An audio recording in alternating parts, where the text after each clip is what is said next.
네, 계속해서 우리 이태우 파트너님은 어떤 종목 체크해 주시겠습니까? 네, 저는 스몰캡인 엑시콘을 한번 주목을 해보고 있습니다. 네. 일단 엑시콘에 대해서 좀 최근에는 이 CXL 관련 기업으로 좀 많이 알고 계실 텐데 우선 본업에 대해서 우선 설명을 드려보자면은 삼성전자 중심의 후공정 메모리 검사 장비 제품을 좀 판매하는 그런 업체라고 보시면 될 것 같습니다. 특히나 이제 SSD 테스터라든지 메모리 모듈 테스터 장비를 좀 판매하는 기업인데 이 기업의 좀 경쟁력이라고 할 수 있는 부분들은 삼성전자의 독보적인 좀 공급자 역할을 하고 있다라는 부분을 좀 염두를 해두시면 좋을 것 같습니다. 그래서 물론 이제 관련해서 이 기본 본업이 우선 잘 뒷받침이 돼야 되는데 사실 SSD 테스터 물량 자체는 좀 상반기에 좀 치우쳐져 있는 상황이다 보니까 지난 23년도 3분기 영업이익이 적자 전환을 하는 다소 아쉬운 모습들이 나타나긴 했습니다. 하지만 이제 이번 4분기의 실적에 대해서는 좀 적자폭이 좀 감소되거나 또는 이제 다시 한번 흑자 전환을 할 수 있다라는 그런 기대감들이 나와주고 있는데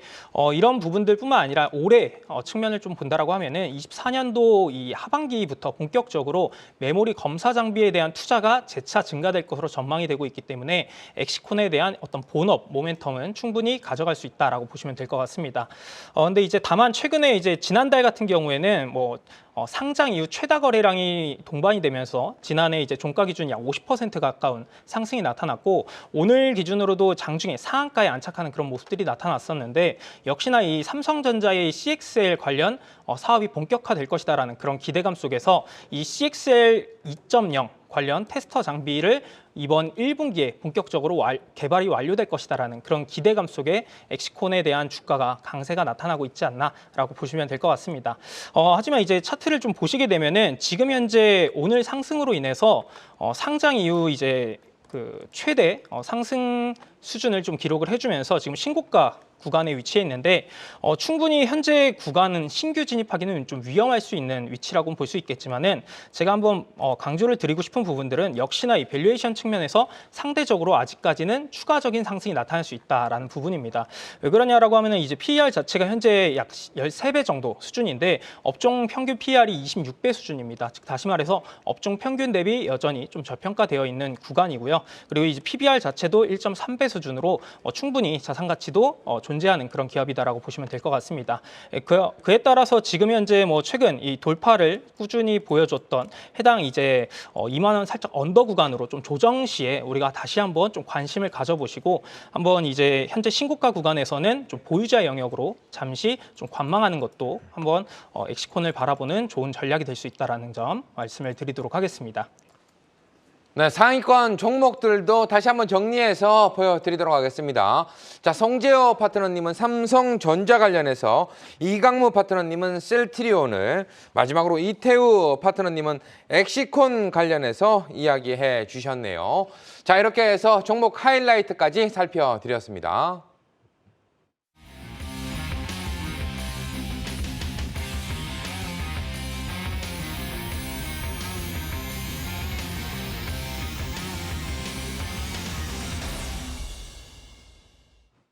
네, 계속해서 여러분과 함께 만들어가는 수수께끼 종목 확인할 시간이 되었습니다. 먼저 우리가 지난번에 이야기했던 종목 중에 또 상당히 또 수익이 좋았던 종목이 있어서 소개를 해드리도록 하겠습니다. 화면으로 함께 만나보겠습니다.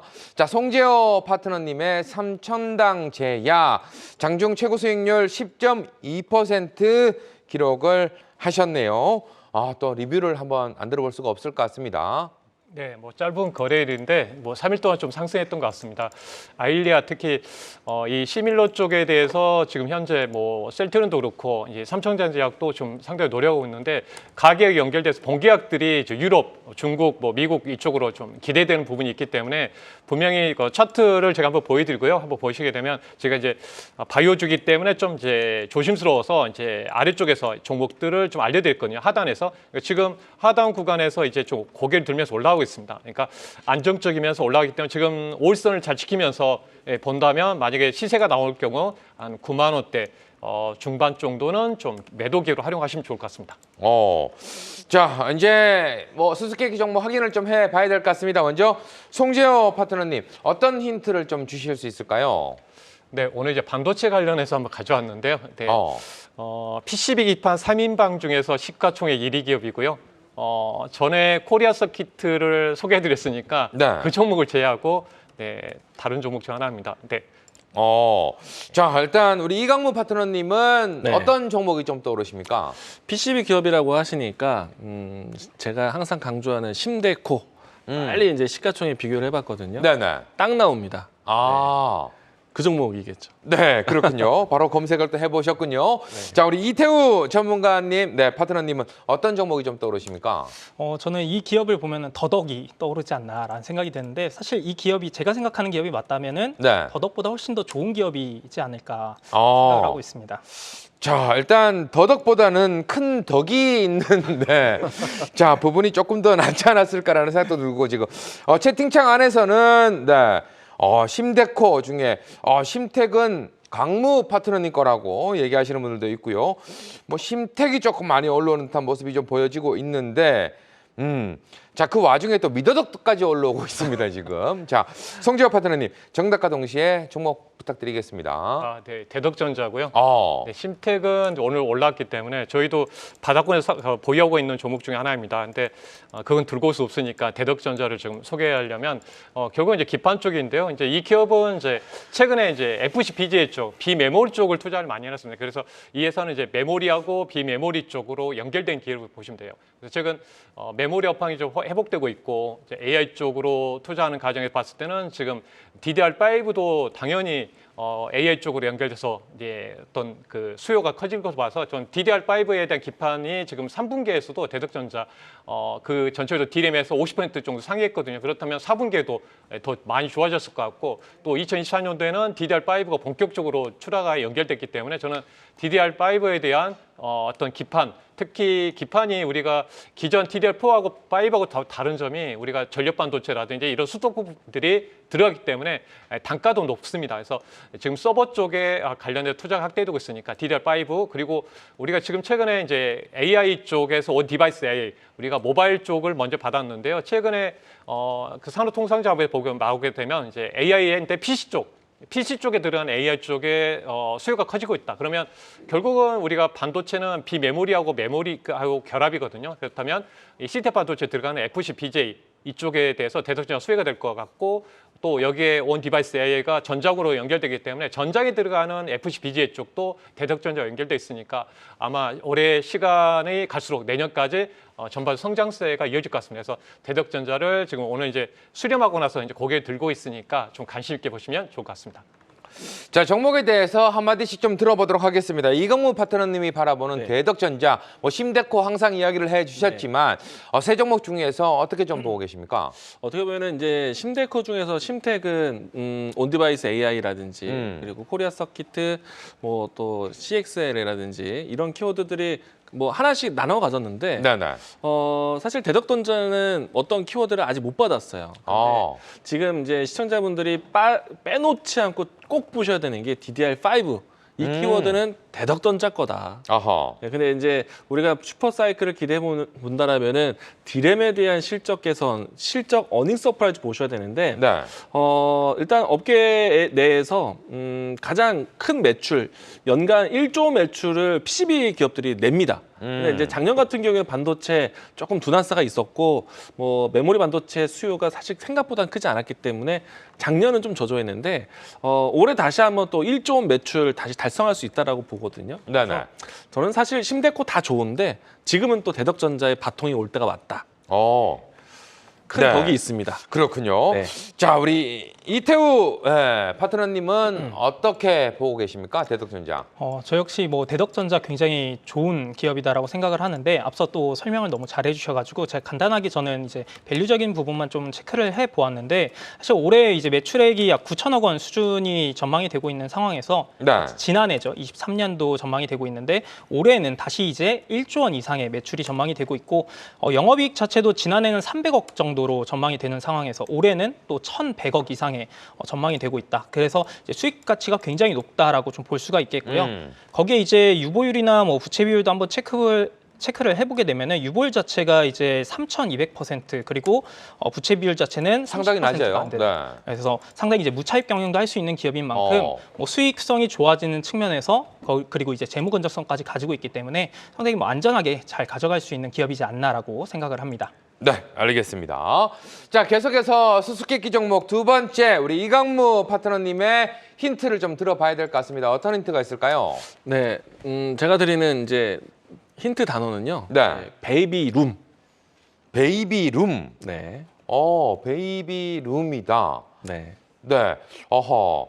자, 우리 이태우 파트너님이 예상되는 종목이 좀 있을까요? 사실 베이비룸만 들었을 때 쉽게 예상은 안 가는데 저출산 관련 섹터이지 않을까라는 생각 정도만 좀 들고 있습니다. 베이비라는 단어가 좀 들어가기 때문에.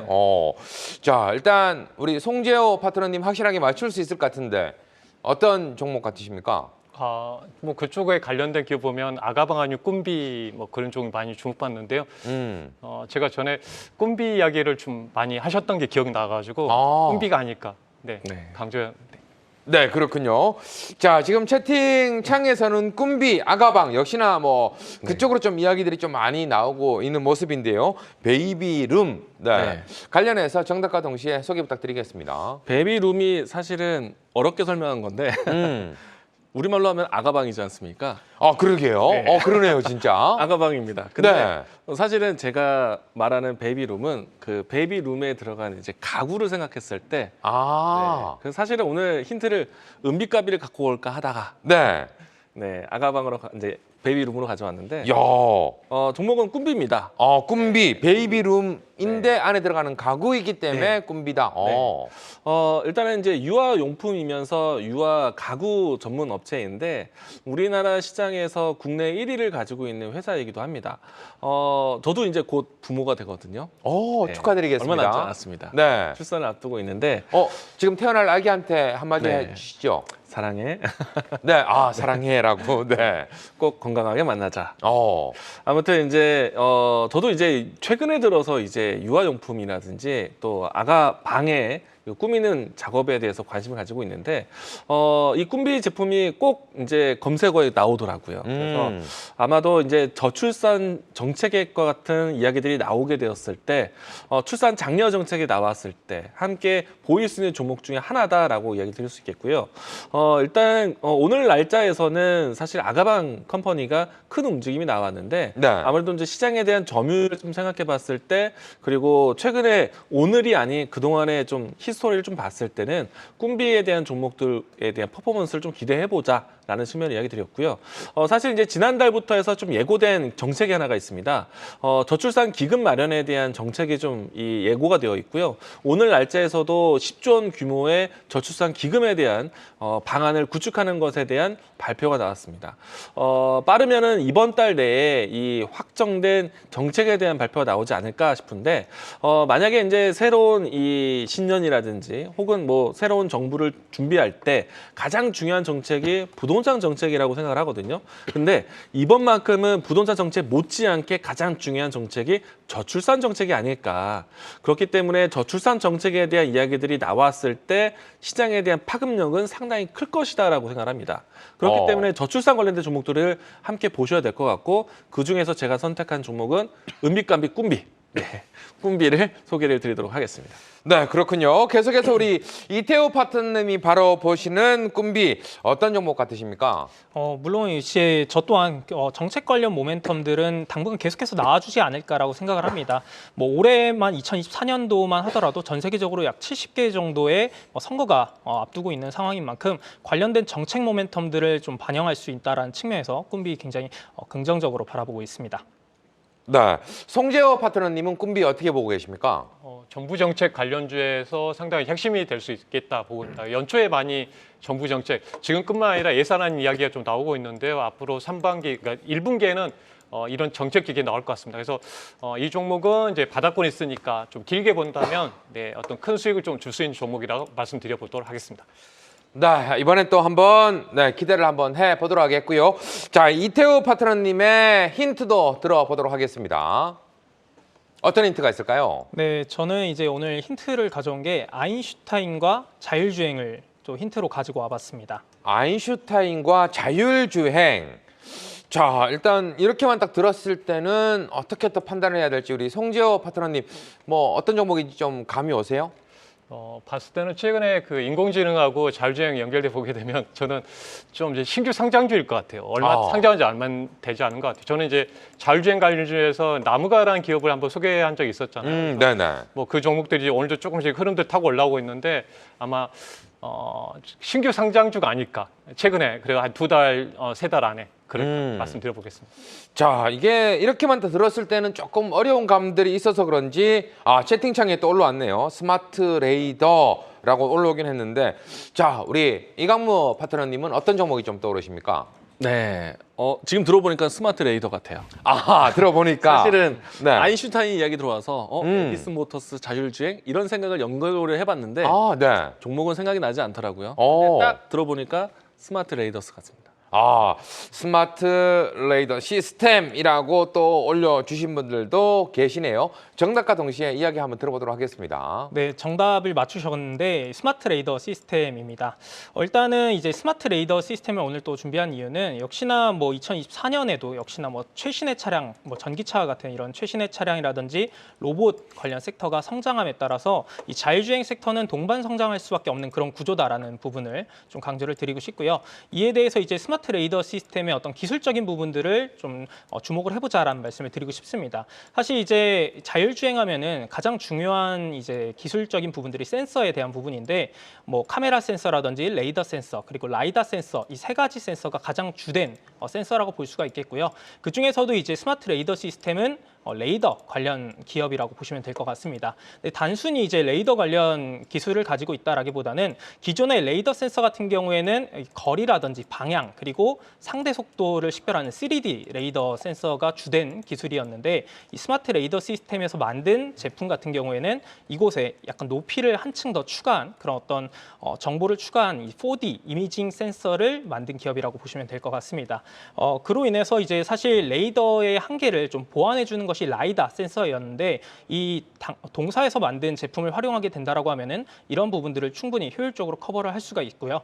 그리고 이제 가격적인 측면에서도 라이다 대비 20에서 30% 수준은 좀 더 저렴하기 때문에 가격 경쟁력까지도 체크를 해볼 수 있다라고 보시면 될 것 같습니다. 그래서 현재는 뭐 현대모비스라든지 GM과 협업을 하고 있고 단순히 이 자동차뿐만 아니라 이번 연도부터는 LG전자에 들어가는 어떤 TV라든지 냉장고에도 해당 동사의 기술적인 부분들이 도입이 되기 때문에 충분히 가전에도 우리가 적용할 수 있다라고 보시면 될 것 같습니다. 그래서 사실 지금까지는 상장 전과 상장을 했을 당시에는 실적에 대한 부분들이 영업이익 적자가 기록이 됐었는데 올해부터는 본격적으로 이제 북미 위주의 레퍼런스는 이미 확보가 되어 있고 국내에서도 시장 사업이 좀 본격화될 것으로 전망이 되고 있기 때문에 올해 이제 가이던스 매출액이 전년 대비했을 때 약 500% 이상 그리고 영업이익은 흑자 전환할 수 있는 그런 기업이라는 부분을 강조를 드리도록 하겠습니다.